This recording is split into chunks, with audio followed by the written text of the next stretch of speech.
Hi everyone, Steven from Futurelooks.com, and today I wanted to share with you a new toy that we bought for the site. It's called the Canon XF100, and it's one of Canon's smallest pro camcorders ever. So the Canon XF100 is part of Canon's Pro series. It uses the XF codec, which basically means that it's able to shoot up to 50 megabits per second in a fairly uncompressed format. This is a very sturdy box. It's corrugated cardboard. Typically, when you look at the consumer cameras, they use a much thinner cardboard. So this is definitely packed a little bit more durably than those cameras. First thing you get to see here is the instruction manual, which is absolutely massive, but it does come in French and Spanish. This is the XF utility disc. There's basically a utility on here that allows you to view and archive your footage, and of course that huge fat manual that I was talking about. You know, good bathroom reading when you have time. You can see in here there's quite a bit of stuff in here. First piece is the lens hood. There is a battery in here. This is it's a BP925 battery. And it looks like it's one of those intelligent batteries here. So what that means to you is that unlike some of the older batteries that don't have an indicator on here, you can actually just hit the button here and it'll check the status of the battery charge for you here. There's a power cord. Looks like it's for the charger. Camera strap. There's the charger itself.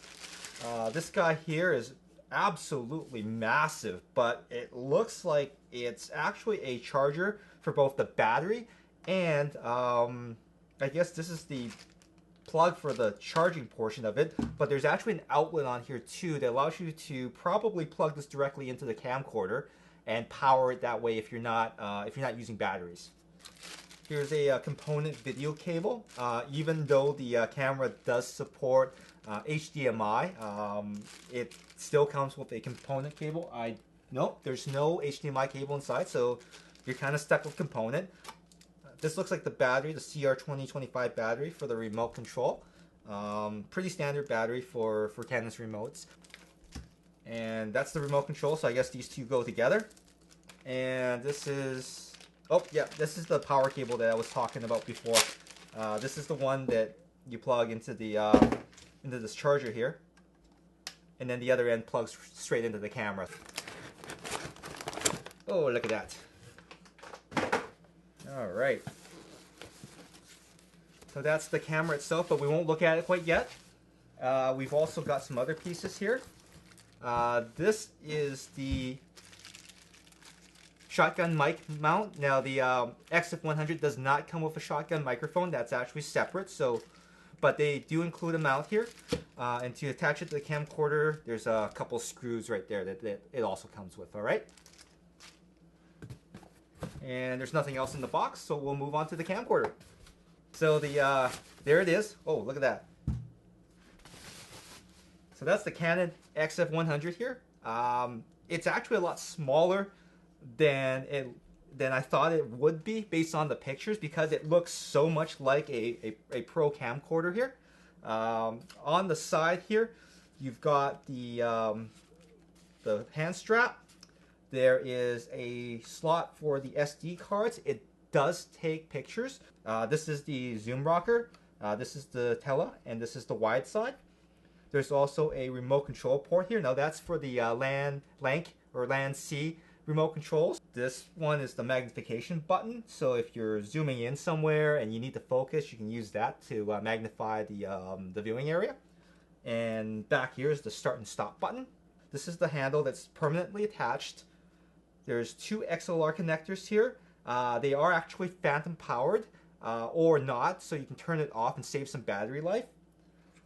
There's also a mount here for maybe a wireless lavalier system, a tele, and a wide zoom rocker up here as well too. So if you're using the camera like this, you can actually continue to zoom in and out. There's another start stop button here with a lock. That's where right here, that's where the shotgun mic mount goes, and that basically screws in somewhere here. This is a cold shoe. The front of the handle has the left and the right stereo microphones.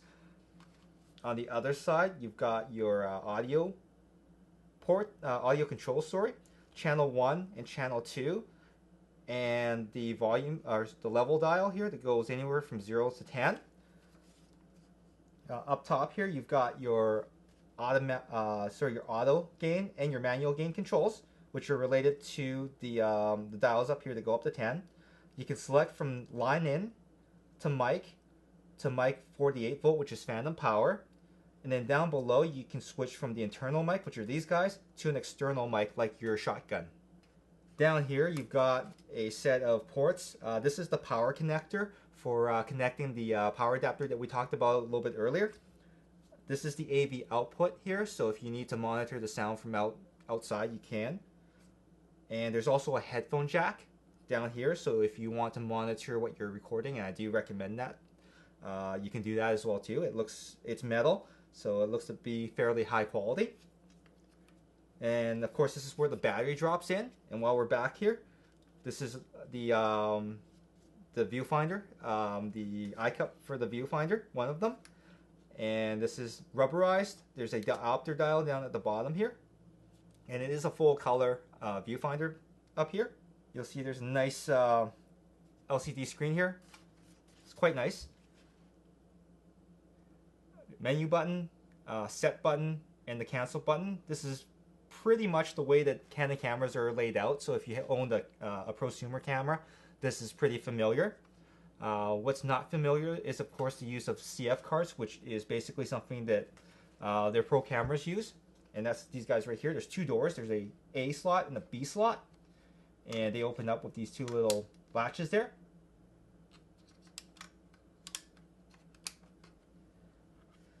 The camera's main power button is up here. And there's a little stop here so that prevents you from accidentally turning the camera off. This is the camera mode, off, and then media, which is basically the mode that you would use to review your pictures and your video. Also on the back corner here, there's a power save mode. So if you want to keep this thing hot and ready to go, you can hit the power save button instead of the power button to keep it in a kind of a sleep mode.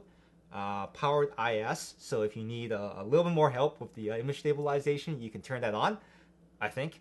There's your zebra stripes for fine-tuning your video exposure, and of course there's also the waveform monitor, which helps you a little bit further with some of the color. On this corner as well too, there's all your playback buttons. You got your fast forward, play pause, reverse, chapters, or sorry, not chapter, but clip skip, back and forth, and then the stop button there. These buttons are numbered here, you'll notice, from 5 to 10, and these are actually customizable if you don't want them to just be regular playback buttons. And of course there's a slot select here, so this actually supports two types of recording modes: simultaneous recording, so if you're anal about keeping a copy of stuff, you can simultaneously record to 2 slots, or you can sequentially record and just have the other slot fill up and then switch to the other card as you're recording, which is probably the preferable method of using the camera. There's also an index button, which comes in handy when you get into the media mode, which allows you to switch between viewing your clips and then viewing your photos. And then there's the battery display, and I mentioned a little bit earlier that this one uses the 925 smart batteries. You can pop this battery in. If I hit the display battery button, it'll give me my minimum recording time, a lot of information here that I could use to figure out whether I need to ditch the battery or not. Now down the bottom row here, I'm just going to close the screen off so you can see this a little bit better. Bottom row here, let's see, there is a manual white balance button, a white balance mode button, so you can switch through, you know, like daylight, tungsten, etc., or some preset color temperatures. There is also a camera function button, which allows you to lock out all the buttons, go to manual mode, so you can adjust iris, shutter, etc. And there's also the full auto mode, so if you want to just make sure that you get the shot, you can turn it onto that mode right here. Not too bad. And of course, there's 3 more buttons down here. There's the iris control, the gain, and the shutter button. There's also this dial here, which controls some of the functionality. I believe this controls iris only, doesn't control the gain or the shutter, which maybe you can program it. I'm not sure yet. I have to look through the manual. And there's one more custom button in the front that you can program. Not sure what this does quite yet, but I'm sure that they'll find out. Let's move on to the lens here. Oh wait, down at the bottom here, this is one of Canon's few cameras that actually has an infrared mode. So you can see there's a little button down at the bottom here, a slider that goes from infrared mode on and off. Now by default, if you switch this on, it doesn't go to infrared quite yet. You actually have to set a toggle inside the menu. I would probably recommend that you set it so that it turns on immediately right after you switch it over, but you know, to each his own. So that gives you that green night vision or black and white look. One single control ring, and what controls this is this part down here. This control ring can control your focus, your zoom, or your iris. And then down at the bottom here, you can also set it from autofocus to manual focus on the fly. This is a 10x Canon HD video lens, which gives you a aperture of f1.8 to 2.8 at the long end. So if you're zoomed right in, you'll get 2.8. If you're full wide, you're at 1.8. The lens is 30.4 at the wide end. I can't remember what the long end is, but I guess it's 300 because it's 10 times zoom, so it's 10 times that. This is not a Canon L video lens, which is, the Ls are obviously a little bit higher quality, but I guess Canon had to make some sacrifices to get this camera down to the price point it is. And based on some of the samples of video out there, I don't think they sacrificed a lot because the video looks really good. And of course there's an optical image stabilization thing here, and that's related to the Power IS back here that we talked about a little bit earlier. Let's get this set up and show you what it looks like when it's all kitted out with its shotgun mount in the hood. Alright, so we've got the camera fully assembled now. Here's the lens hood completely assembled. It basically, how it works is there's a set screw down at the bottom. It just kind of twists into place, like so. I'm going to take this off here and show you a couple things on the lens. Again, this is not an L series lens, but it is fairly good quality. It is a genuine video lens. Lens elements look really good and they are coated.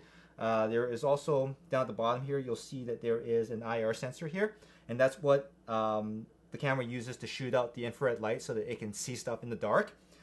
This thread is actually 58 millimeters, so you should be able to use a wide angle adapter with a 58 millimeter thread.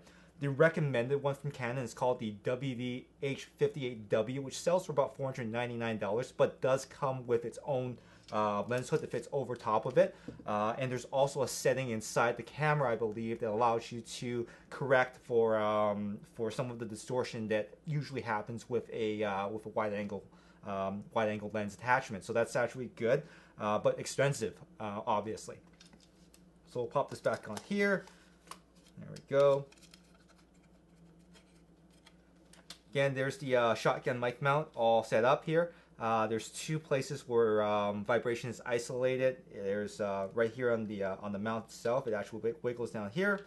This piece is fully metal, and there's of course the rubberized internal piece right in here. There's a little piece down at the bottom here, a little latch that allows you to get the XLR cable out of the way. Kind of clips into place here. So I'm just going to show you how this kind of looks with a mic here. Now this is our cheap Apex mic that we were using before we got the awesome NTG2 Rode microphone that we're actually using to record this. One thing that I did find though when I was playing around with this with the mic is that it is kind of loose for the Apex, and because the Apex 175 mic that I've got here is actually the same diameter or similar diameter to the NTG2, the NTG2 will not fit either.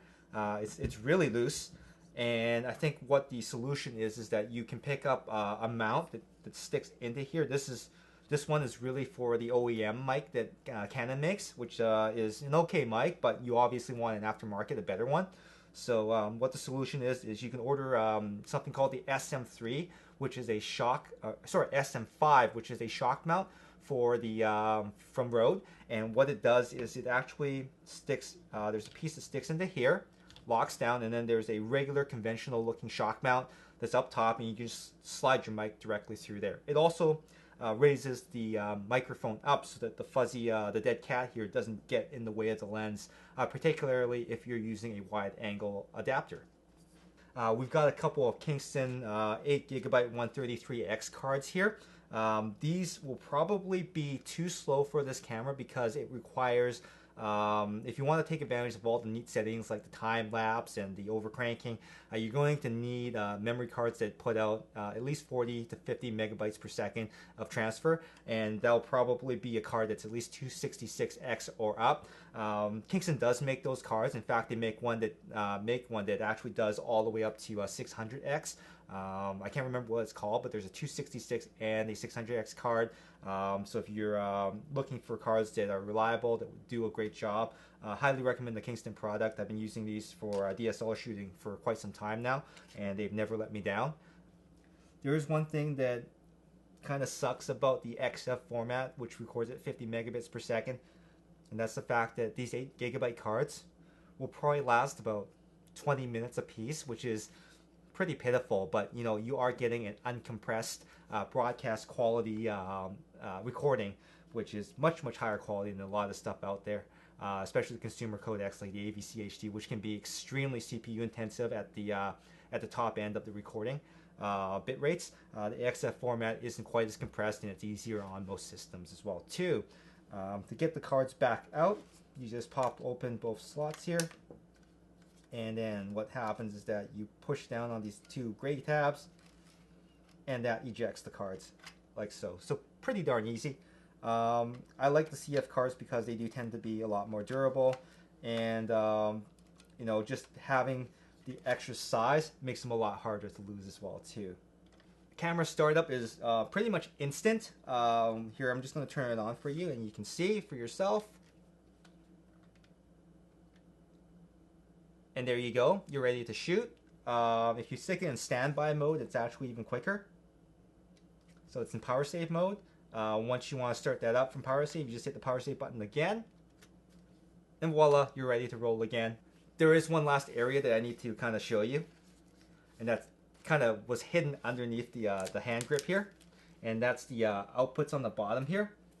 There's a door, and underneath it you'll see the component video output, which is what that cable is for in the box.